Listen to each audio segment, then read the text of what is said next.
जीवन में सामर्थ आता है। हालेलुया। जब परमेश्वर का वचन से हमारे जीवन में सामर्थ आता है तो हमारे जीवन में कुछ नया चीज उत्पन्न होता है। Praise the Lord. अगर आप मेरे साथ आएंगे लूका की इंजील इसका 1 अध्याय उसका 37 पद, अगर आप मेरे साथ पढ़ेंगे लूका की इंजील उसका 1 अध्याय उसका 37 पद, वहीं पे बहुत सुंदर एक बात लिखा गया है। आप मेरे साथ आइए पढ़िए। क्योंकि जो वचन परमेश्वर की ओर से होता है, क्योंकि जो वचन परमेश्वर की ओर से होता है वो प्रभाव रहित नहीं होता। वो प्रभाव रहित नहीं होता, वो प्रभावशाली होता है। सुनिए, परमेश्वर की ओर से जो वचन होता है, इंसान की ओर से नहीं। इंसान के बातों में सामर्थ्य नहीं है, इंसान के शब्द में सामर्थ्य नहीं है, लेकिन परमेश्वर के एक एक शब्द में सामर्थ्य है। मेरे प्रियो, मैं आपको कहना चाहता हूं, यहां पे लिखा गया परमेश्वर की ओर से जो वचन आता है वो वचन सामर्थ्य होता है। हालेलुया। सब बोले परमेश्वर की ओर से, चिल्ला के बोले परमेश्वर की ओर से जो वचन आता है वो प्रभावहीन नहीं पर प्रभावशाली बनता है। यानी परमेश्वर का वचन आपके जीवन में आप प्रभाव पकाएगा यीशु के नाम से। Hallelujah, hallelujah. क्योंकि परमेश्वर का वचन प्रभावशाली है। आप जानते हैं ये वचन कहां पे लिखा गया है, किसने बोला?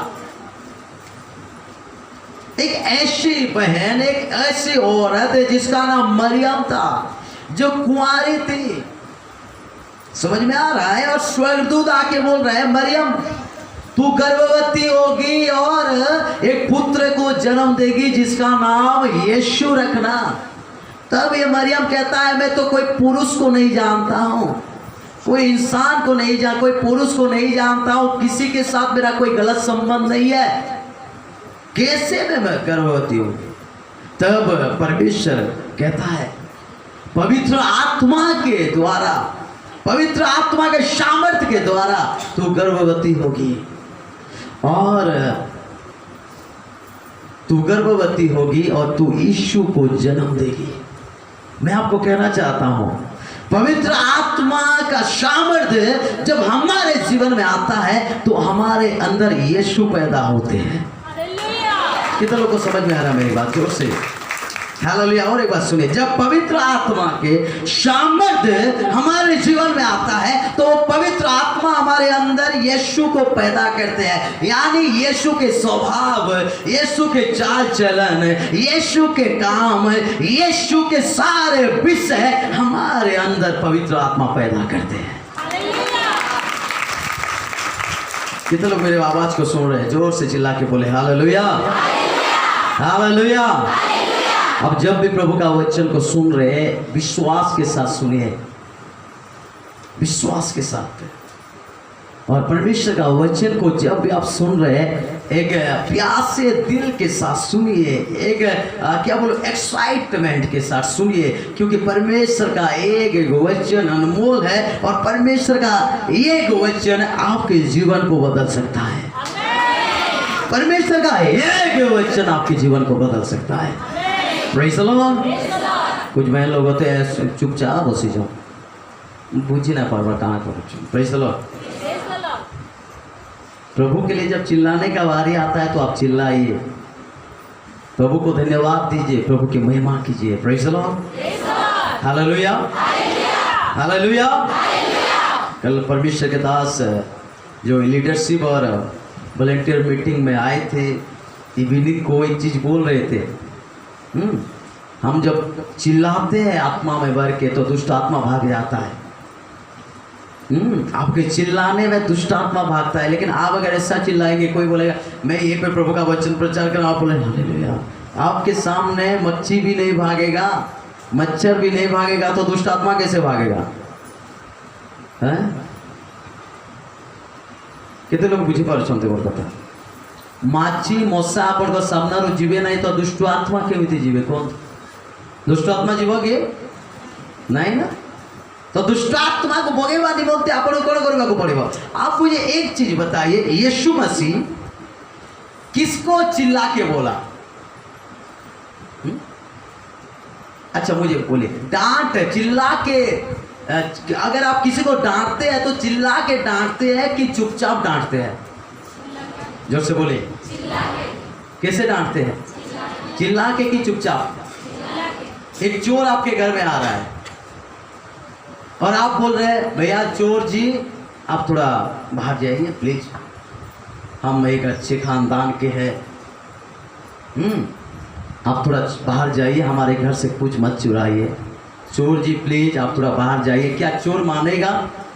बोलिए जोर से। अरे उत्तर दवा का लगता है मुझे, मानवा चोर? जोर से कहो।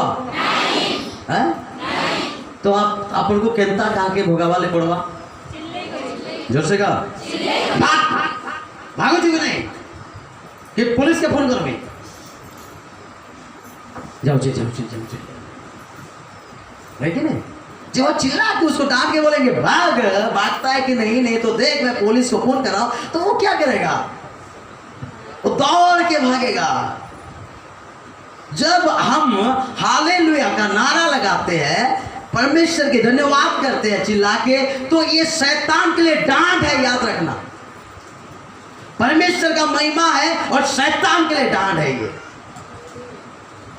यानी जब हम हालेलुया कहते हैं तो परमेश्वर का आत्मा उस समय में हालेलुया जब उसकी आराधना करते हैं तो सामर्थ्य के साथ हमारे सामने उपस्थित होते हैं और उस हालेलुया नारा के साथ परमेश्वर खुश हो जाते हैं और शैतान को डांट पड़ता है, ये मेरा बंदा मेरा धन्यवाद देता है, मेरा प्रशंसा कर रहा है और तू इसके पास रह नहीं सकता, भाग बोल के पवित्र आत्मा डांट के उसको निकाल देते हैं।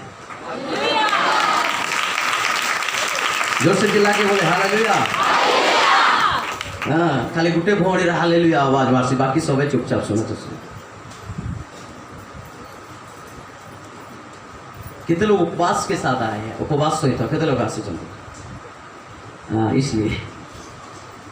अच्छा कितने लोग खा के आए हैं?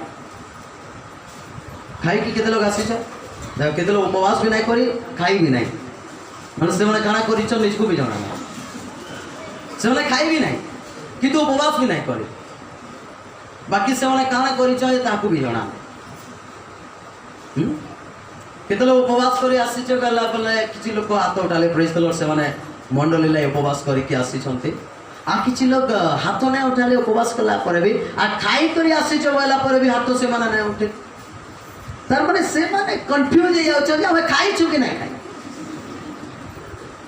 गोटे काम करो, फोन अच्छे घरे कि जदि अछन पचर मुई खाई छे कि नहीं बोली पचरो फोन करे। अगर घर में आपके माँ है, बाप है, भाई बहन कोई भी है घर में, तो आप फोन करके थोड़ा पूछिए, मैं 1 मिनट आपको टाइम देता हूँ, मम्मी जी मैं खा के आया हूँ कि नहीं? याद नहीं आ रहा है? अरे अभी तो खा के गया है। अच्छा अच्छा मैं खा के आया हूँ, पल्लू जी खाई क्या season. Praise the Lord, hallelujah. जोर से चिल्ला के बोले हालेलुया। मने रखो मैं चाहू छे तुम मन का हालेलुया रो आवाज स्वर्ग तक पहुंचो। कितने दूर तक पहुंचो? जोर से कौन तू? कितने दूर तक पहुंचो? कि मंडली भितर ही रही जाओ? बाइबल रे लेखा अच्छे छत फाड़ी करे जिसु का चरण तले गोटे पेशेंट के आनले, जदि गोटे रोगी के छत फाड़ी करे जिसु का चरण तल कोणा जाउछे तो छत फाड़ी करे तो आवाज प्रभु को निके पहुंचीबा अछि। Hallelujah hallelujah. समझ में आ रहा है? आपका नारा ऐसा होना चाहिए, प्रभु का जब धन्यवाद दे रहे हो शैतान के जो गढ़ है वो हिल जाना चाहिए यीशु मसीह के नाम से। Hallelujah hallelujah. आप अगर चिल्ला के हालेलुया नहीं बोलेंगे तो मैं भी आपके सामने प्रभु का वचन नहीं बोलूंगा। Praise the Lord. क्योंकि मुझे देखना है कि आप परमेश्वर का वचन के लिए प्यासे हैं कि नहीं, ठीक है ना? ନାନୀ ଇଆଡ଼େ ଟିକେ ଦେଖ ମୋର ଧ୍ୟାନ ଦିଅ। ହଁ ଦୟାକରି ଆଉ ଯେନ୍ ଯେନ୍ ମାନେ ବି ଅଛ ମୋର ଟିକେ ଧ୍ୟାନ ଦିଅ। प्रेज़ द लॉर्ड, हालेलुया, प्रभु का धन्यवाद हो। तो परमेश्वर का जो वचन है वो प्रभावहीन नहीं है, वो प्रभावशाली है। Praise the Lord. और जब स्वर्गदूत आके मरियम को बोल रहे हैं कि तू पुत्र को जनेगी और उसका नाम यीशु रखना और वो सारे दुनिया का उद्धार करता बनेगा, तब मरियम बोल रहा है ये कैसे होगा? तब स्वर्गदूत बोल रहा है पवित्र आत्मा तुझ पर उतरेगा और पवित्र आत्मा के सामर्थ्य से तू गर्भवती होगी और यीशु मसीह को जन्म देगी। तो पवित्र आत्मा से मरियम भरने से पहले, पवित्र आत्मा में भर के यीशु मसीह को जन्म देने से पहले मरियम एक बात स्वर्गदूत को बोल रहा है। ध्यान के साथ सुनिए, क्योंकि आज का जो दिन है बहुत सारे लोग के लिए पवित्र आत्मा में भरने का दिन है। आप तब तक पवित्र आत्मा में भर नहीं सकते जब तक कि ये बात को आप समझेंगे नहीं कि आप पवित्र आत्मा में कैसे भरे। समझ में आ रहा है? मरियम क्या क्या जानते हैं? मरियम स्वर्गदूत को बोला, क्या बोला? 1:37, क्योंकि जो वचन परमेश्वर की ओर से क्योंकि होता जो है, वचन परमेश्वर की ओर से होता है, यानी आप अगर ये संदेश को परमेश्वर की ओर से लेके आए हैं तो वो प्रभाव रहित नहीं होता। वो प्रभाव रहित नहीं होता बल्कि प्रभावशाली होता है। यानी आप जो परमेश्वर की ओर से मेरे लिए संदेश लेके आए हैं, ये संदेश प्रभावशाली है और ये वचन को मैं अपने जीवन में ग्रहण करता हूं। हालेलुया। और जो स्वर्गदूत जो संदेश लेके आए थे, जो वचन लेके आए थे, उस वचन को जब मरियम अपने जीवन में ग्रहण कर ली तो मरियम पवित्र आत्मा के सामर्थ्य से भर गई और उस पवित्र आत्मा के सामर्थ्य से बनने के बाद सारे सृष्टि का मालिक यीशु मसीह, जो कि इंसान के रूप में इस दुनिया में इंसान को उद्धार करने के लिए आने वाला था, उस यीशु मसीह उद्धार करता उसके अंदर हालेलुया सृष्टि हो गया और कुछ दिन के बाद वो उद्धार करता इस दुनिया में उसके द्वारा आ गया। आप बहुत सारे लोग कहते हैं प्रभु मैं कैसे आपकी स्वभाव में बढ़ सकता हूँ, कैसे आपकी चाल चलन में बढ़ सकता हूँ, कैसे मैं आपके जैसा काम कर सकता हूँ। प्रभु आप जैसे पानी में चले थे, पतरस भी पानी में चला, आज मैं भी पानी में चलना चाहता हूँ। आप अंधे को आंख दिए, मैं आपके संतान, मैं भी प्रार्थना करने से अंधा देखना चाहिए। प्रभु मैं आपकी संतान, मैं भी प्रार्थना करने से लंगड़ा चलना चाहिए। मैं आपकी संतान, मैं भी प्रार्थना करने से लकवे का बीमारी ठीक होना चाहिए, कोई शुद्ध होना चाहिए। लेकिन मेरे खुदा ये कैसे होगा? परमेश्वर कहता है अगर आप परमेश्वर का वचन को अपने जीवन में स्थान देंगे तो वचन के द्वारा पवित्र आत्मा का सामर्थ्य आपके जीवन में हालेलुया भरने लगेगा। और जब पवित्र आत्मा के सामर्थ्य से आप भर जाएंगे तो यीशु मसीह आपके जीवन के द्वारा इस दुनिया में प्रकट हो जाएगा। यानी आपके चाल चलन के द्वारा यीशु प्रकट होगा, आपके बातचीत के द्वारा यीशु प्रकट होगा, आपके सारे कामों के द्वारा यीशु प्रकट होगा। आपको जब लोग देखेंगे तो लोग बोलेंगे कि यीशु उसके साथ है। आपके काम को जब लोग देखेंगे बोलेंगे कि परमेश्वर का काम यही है। आपके चाल चलन को जब आप लोग देखेंगे बोलेंगे देखो यीशु मसीह का चाल चलन इसके जीवन में प्रकट हो रहा है। समझ में आ रहा है मेरी बात?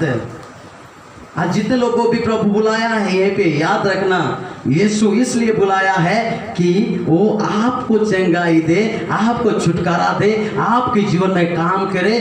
इसमें वो अपना काम को अंत नहीं करेगा, समाप्त नहीं करेगा, लेकिन उसके बाद वो एक काम करना चाहता है और वो काम ये है कि आप जैसे बीमार में आए हैं, दुनिया में बहुत सारे बीमारी है, आप जब चंगे हो जाएंगे, पवित्र आत्मा में भर जाएंगे तो आपके द्वारा यीशु उन सारे बीमारियों को भी चंगा करने के लिए आपको बुलाया है।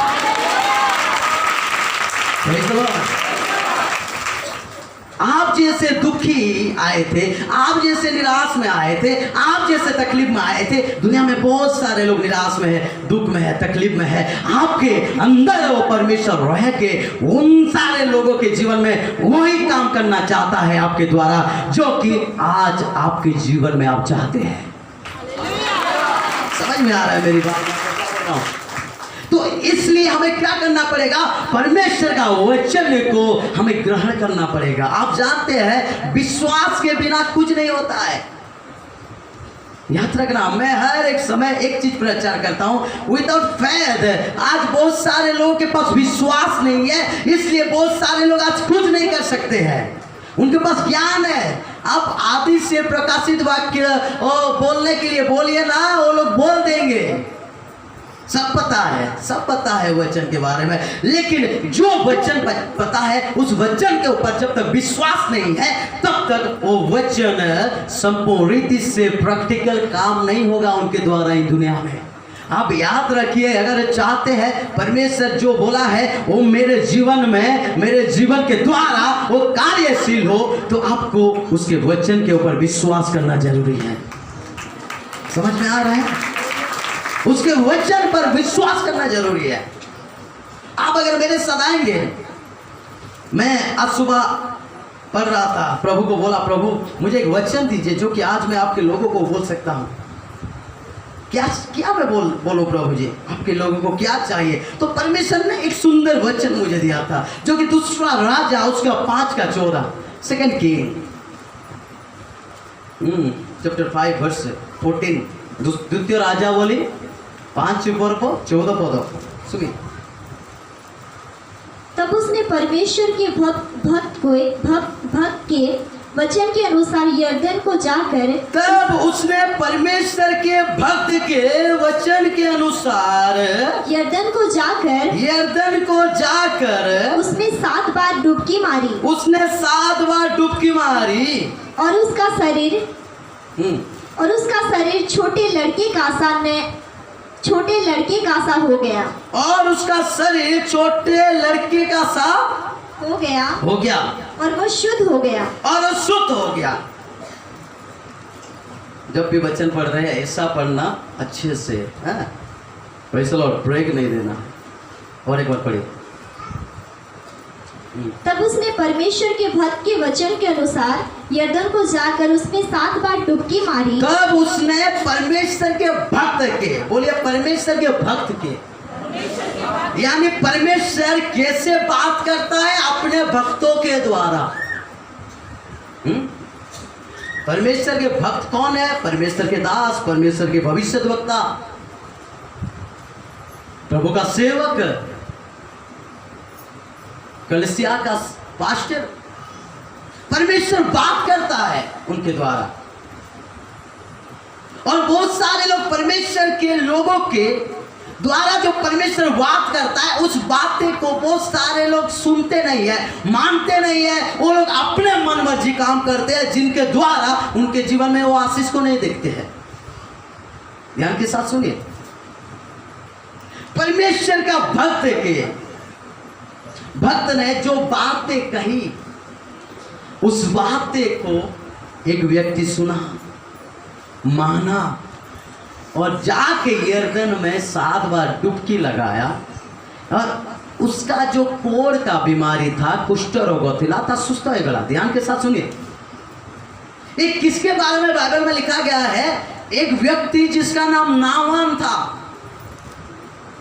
एक व्यक्ति जिसका नाम क्या था? जोर से बोलिए, नामान था। नामान लेखा अच्छी ओडिया रे, ओराम या राजार नामक सेनापति अपना प्रभु दृष्टि रे महान और संभ्रांत लोग थे। ये जो नामान था, ये कैसा था?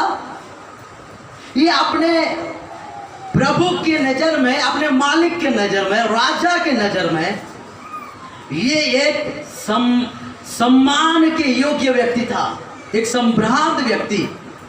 और लिखा गया ये शूरवीर था, सामर्थी था।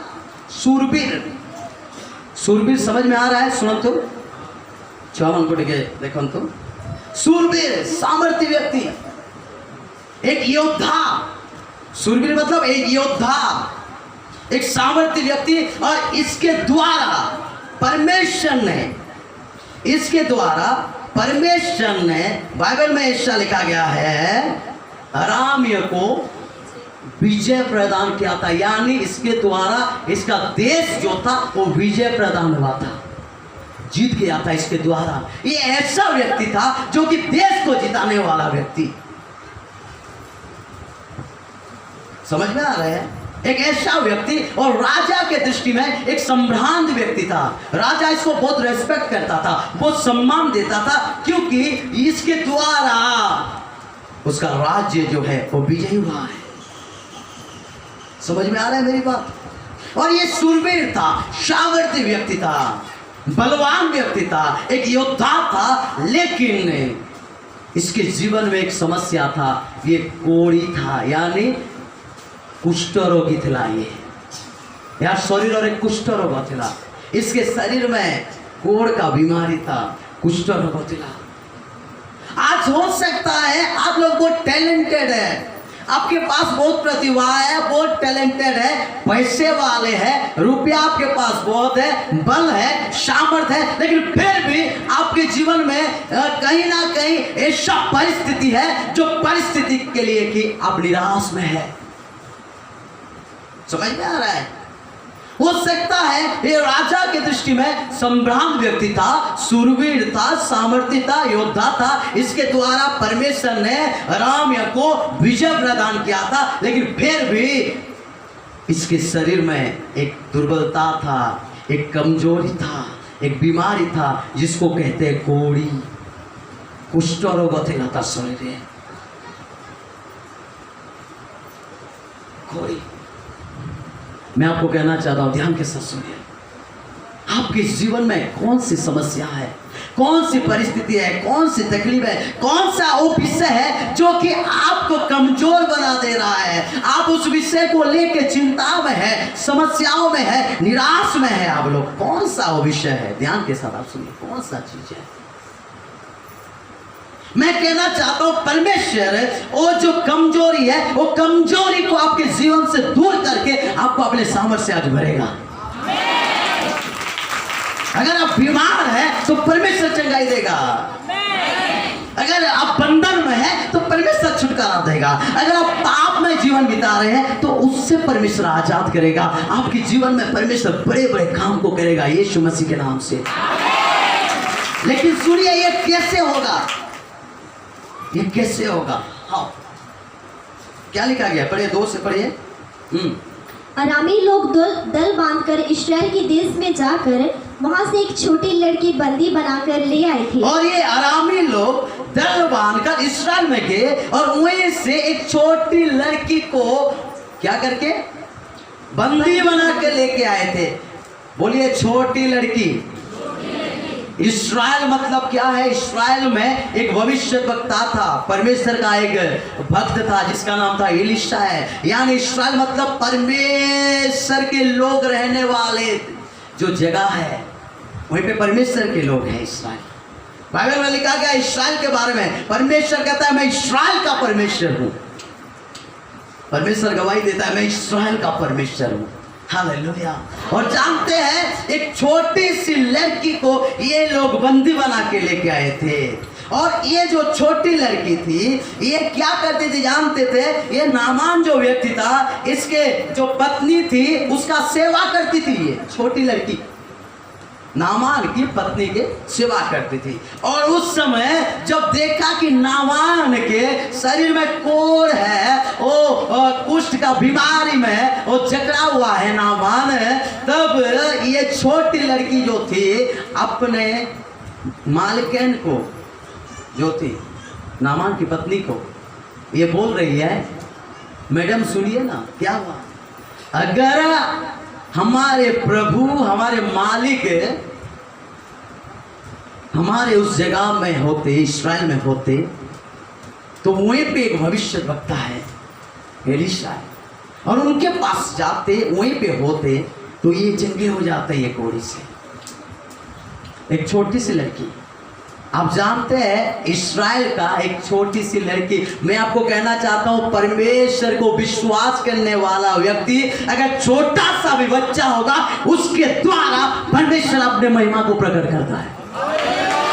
यस, बहुत बड़ा व्यक्ति नहीं चाहिए। मैं जब प्रभु का सेवा किया, मुझे 17 साल हो रहा था उस समय में, 17-18 साल में, और बहुत पतला दुबला पतला था। जब मैं एक जगह पे गया मीटिंग के लिए, बलंगीर में एक जगह पे मुझे बुलाए थे, मीटिंग के लिए गया, तो वहीं पे मैं घर में बैठा था, एक भाई के साथ घर में बैठा था, तो एक माँ आई, बूढ़ी माँ, और वो मुझे पूछ रहे हैं, जो संबलपुर से जो प्रभु के दास आए हैं, भैया वो कहाँ पे है। मैंने चुपचाप रहा, कुछ नहीं बोला। उसके बाद अंदर घुस गए और वहीं पे जाके बोल रहे हैं, वो जो संबलपुर से प्रभु का दास आए थे, उनके साथ थोड़ा बात करना है, प्रार्थना कराना है, वो कहाँ है। तब ये वो जो बहन उनके घर में जो लोग मुझे बुलाए थे मीटिंग के लिए, वहीं पे जब मैं था, तो उनको जब पूछे तो ये बोले कि वो जो बैठे हैं वो वही पास्टर है, प्रभु का सेवक है। तो वो बूढ़ी माँ जो थी वो शीश से लेकर पांव तक देखी और बोली, ये हम तो सोच रहे थे कि एक पास्टर जो होता है, प्रभु का सेवक जो होता है, उसका दाढ़ी रहता है, मूंछ रहता है, बड़ा बड़ा मोटा सोटा होता है, और वो पूरा दिखते हैं देखने में पास्टर के जैसा। ये तो ऐसा नहीं दिखता है। सुनिए, कभी भी नामान सोचा नहीं होगा कि जिस छोटी लड़की को हम लोग बंदी बना के घर में लेके आए हैं, उस छोटी लड़की ही मेरी चंगाई का कारण होगी। कभी भी नहीं सोचा होगा नामान। समझ में आ रहा है? परमेश्वर के लोगों को आप कभी भी छोटा बड़ा मत समझिए। अगर कोई परमेश्वर को विश्वास करता है तो 5 साल का बच्चा भी महान काम करेगा प्रभु की महिमा के लिए। याद रखना, आप जानते हैं नाइजीरिया में 8 साल का बच्चा भविष्यवाणी कर रहा है। 8 साल का बच्चा चर्च में जाके भविष्यवाणी करता है बड़े बड़े लोगों का। 8 साल का बच्चा नाइजीरिया में, मैं देख रहा था एक दिन यूट्यूब में। आप अगर परमेश्वर के लोग हैं, प्रभु को विश्वास करने वाले लोग हैं, आप छोटे हो कि बड़े, परमेश्वर को इससे चाहता नहीं है, लेकिन आप अगर परमेश्वर को विश्वास करते हैं तो आप परमेश्वर की महिमा को प्रकट करने वाले व्यक्ति होंगे। यस, परमेश्वर की महिमा को प्रकट करने वाले व्यक्ति। इसलिए अगर कोई विश्वास करता है परमेश्वर को और ये स्टेज पे खड़ा हो जाएगा, वो 5 साल का भी बच्चा हो, यहीं से हाथ हिलाएगा, दुष्ट आत्मा निकलेंगे। मैं आपको कहना चाहता हूं, एक छोटी बच्ची नामान का जो कोढ़ था उसके शरीर में, जो बीमारी था, उसका इलाज के बारे में बता रहा है, उसका इलाज के बारे में। और तब जाके रात को नामान के पत्नी ने अपने पति से बोल रहा है, हे जी सुनिए क्या हुआ, आपका जो बीमारी है कोढ़, जिसके चंगाई के लिए आप लाखों करोड़ों खर्चा कर दिए हैं, चंगाई नहीं मिला है। वो वैद्य के पास गए हैं, इधर गए हैं, उधर गए हैं, यहाँ गए हैं, वहाँ गए हैं, लेकिन फिर भी देखिए ये चंगाई नहीं मिला है आपको। देखिए ये जो कोढ़ का बीमार, आप राजा के दृष्टि में संभ्रांत है, आपके द्वारा इस राज्य को विजय मिला है, लेकिन फिर भी लोग आपके पास जाने के लिए पसंद नहीं करते हैं, क्योंकि इतना महान शूरवीर व्यक्ति होने के बाद भी आपके शरीर में कोढ़ है। क्योंकि वचन में लिखा गया है, पुराना नियम में, कोढ़ का जो बीमारी था, कुष्ठ रोग जातिला ताको एक अशुचि रोग बोली कहा जाऊतला, एक अशुद्ध बीमारी। अगर किसी के शरीर में कोढ़ का बीमारी हो जाएगा तो उसको समाज से बाहर निकाल देंगे, उसके साथ लोग बातचीत नहीं करेंगे, उसको छूने तो दूर। ऐसा ही बीमारी, यानी देखिए इसके द्वारा राज्य विजयी हुआ है। ये संभ्रांत व्यक्ति है, एक बलवान व्यक्ति है, एक शूरवीर है, योद्धा है, लेकिन फिर भी इस संकोच में जीवन बिता रहा है, लज्जा में जीवन बिता रहा है, क्योंकि इसके शरीर में क्या है, कोढ़ है। लेकिन जिसको ये बंदी बना के लेके आए थे, वही व्यक्ति बोल रहा है, हालेलुया। देखिए आप अगर मेरे साथ पढ़ेंगे 5 का, दूसरा राजावली उसका 5 का, उसका थैंक यू जीसस, उसका पढ़िए 3 पढ़िए। उसने अपनी स्वामिनी से कहा, उसने अपनी स्वामिनी से कहा, यदि मेरा स्वामी सोमरोन के भविष्य वक्ता के पास होता, अगर मेरा स्वामी यानी हमारा जो मालिक है ये शमरोन के उस भविष्य वक्ता के पास होता तो क्या ही अच्छा होता। क्या ही अच्छा होता, क्या ही अच्छा होता। उसके बाद क्योंकि वो उसको कोढ़ से चंगा कर देता। क्योंकि वो उसको कोढ़ से चंगा कर देता। वो भविष्य वक्ता, वो परमेश्वर का भक्त है, वो प्रभु की जन। उसके बाद तो नामान ने अपने प्रभु के पास जाकर कह दिया, और नामान ने अपने प्रभु के पास जाकर कह दिया, राजा को जाकर कह दिया, इस्राएली लड़की इस प्रकार कहती है। वो इस्राएली लड़की इस प्रकार कहती है। आराम के राजा ने कहा, आराम के राजा ने कहा, तू जा, मैं इस्राएल के राजा के पास एक पत्र भेजूंगा। तू जा, मैं इस्राएल के राजा के पास एक पत्र लिखता हूँ। राजा ने बोला, जब जाके नामान की पत्नी ने नामान को बोला होगा ऐसा ऐसा ये बोलती है ये बच्ची। उसके बाद नामान गया राजा के पास और बोला कि देखो ये जो इस्राएली जो लड़की है हम जिसको बंदी बना के लेके आए हैं, वो जो लड़की है बच्ची है वो बोल रहा है अगर नामान वहीं पे जाता तो वहीं पे प्रभु का जो भविष्य वक्ता है वो उसको कोड़ी से आजाद कर देता, चंगा कर देता, ताकि सुस्त कोड़ी देता से। तापरे राजा को कहे ठीक अच्छी तू जा, मु इस्राएल राजा पाखक गोटे चिट्ठी लिखुची, तू जा, मैं इस्राएल के राजा के पास एक चिट्ठी लिखता हूँ। और क्या क्या लिखा गया है? तब वो 10 सिक्का चांदी, और तब 10 सिक्का चांदी और 6000 टुकड़े सोना, और 6000 टुकड़े सोना। बाप रे बाप, रुपा सोना कहते देखो 100,000 6,000 टुकड़े, यानी जो बिस्किट नहीं रहता है छोटा छोटा सोने का बिस्किट। मेरी आवाज में तू हो, मेरी आराधना में